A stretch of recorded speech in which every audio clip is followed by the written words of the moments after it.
Nirvana Jeanette is a mom of 4 who says she was kicked out of church for breastfeeding her baby. Nirvana, tell us what happened. I was breastfeeding my baby. We were in a small area, and I was asked to leave. Then when I tried to talk with the pastor, mind you, this went over the span of about a year of trying to converse with them, trying to show them that Scripture fully supports breastfeeding, and they wouldn't listen. And then we had a meeting with them, and my pastor compared me to a stripper. And conversation was over after that. Nirvana, I want to get that straight. I don't understand. He accused you of wanting to be an exhibitionist, or he said it looked like a stripper. I don't. What exactly did he say? That's awful, by the way. I'm sorry. Oh, thank you. It was a hard time. It was just basically comparing the act of breastfeeding as a stripper would be, you know, like you're saying, an exhibitionist. And I wholeheartedly disagree. And I tried to, before that, I had tried to say, I was like, you know, Jesus was probably breastfed 3 to 5 years old. And would anybody really go up to Mary and say something like that to her? So we had, after that conversation, it was just, there was no point. I had tried numerous times to have conversations and to really like I said, highlight the scriptures, go in depth, go into history, and nothing was open. They weren't listening. They didn't even want to talk to me. In fact, I was ignored for a long time until I had to show up one day, and you know, after they wouldn't respond to me anymore. Your story is just so stunning. I'm just trying to imagine what it would be like talking to the same gentleman that accused you of being like a stripper about anthropology of 2,000 years of the human experience and trying to get them to be rational. Jamie, I want to go to you. Are we just hung up on the breast? Is that what this is all about? We have a problem in America? Yes, definitely. It's I think it goes back to our Puritan roots, and we've confused modesty, our cultural modesty with biblical modesty is completely different than that, and I don't think a lot of people realize that. So if we really look at the human body and really the breast in general, because it's not a sex organ, it's reproductive, and they're mammary glands. This is what they're for. Oh, there are a bunch of men going to call in now. But anyway, let's go to Barbara in California to keep this conversation going amongst women. Barbara, what do you got for us? Hi, Dr. Drew. I'm a great-grandmother who's raised 3 generations of children and helped to raise them.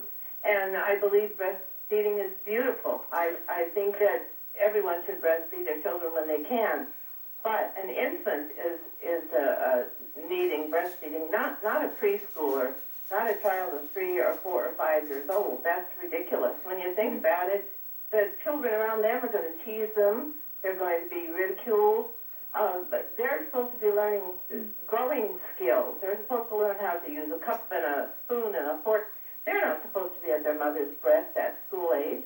Yeah, Barbara, you bring up an interesting point, is that we do live in this culture, and there could be consequences for the kids. Nirvana, how late do you plan to breastfeed? Pardon? My 3rd and my 4th, I'm going to be doing child-led weaning. I did a lot of research about it. Reason being, they have found like 2 or 3 types of stem cells in breast milk. And the World Health Organization, I wanted to go back on that, they recommend a minimum of 2 years. Right. So if we, you know, children at a certain point, they're not going to nurse forever. They physically lose the ability to latch on correctly, and you can feel it, and the child loses interest. And that's why it's called child-led weaning. And I got to bring up here, too, because I've had patients over the years that have difficulty or can't breastfeed a child for various reasons, that women shouldn't feel inadequate if they can't. It doesn't mean that your child's going to be impaired. And so we're talking about what's optimal here. And there's been some controversy thrown on this by this article and the magazine cover. Lee in Utah. Lee, what do you got? Hi, how are you? Good. I just wanted to say that I commend this mother and I respect her right to breastfeed as long as she wants to. I myself am a single mom who was not able to breastfeed.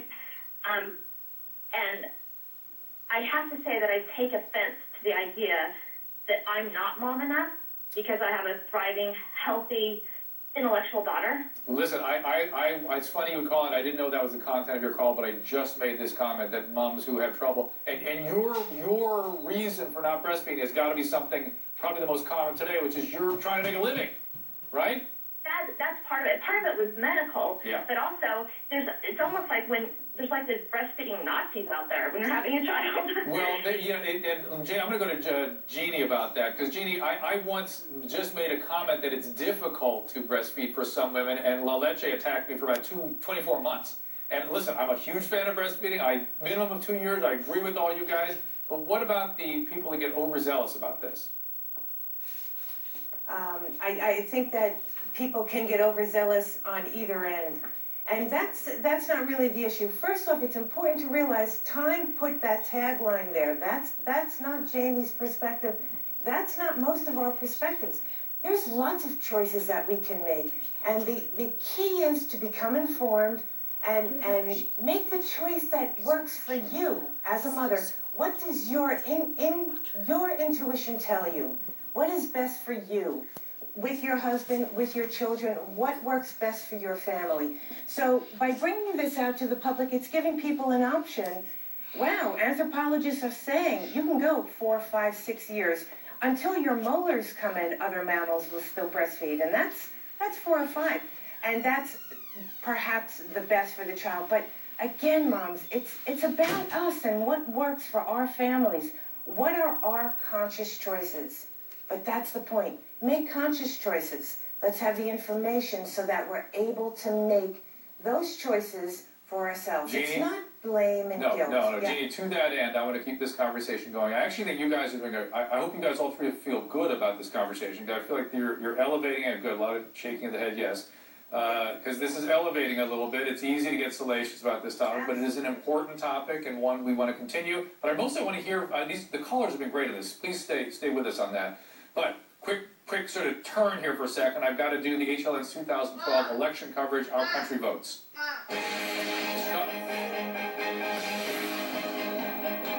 Chicago's teachers' strike is resolved, but the question for both candidates is, what should a president do to support our teachers and schools?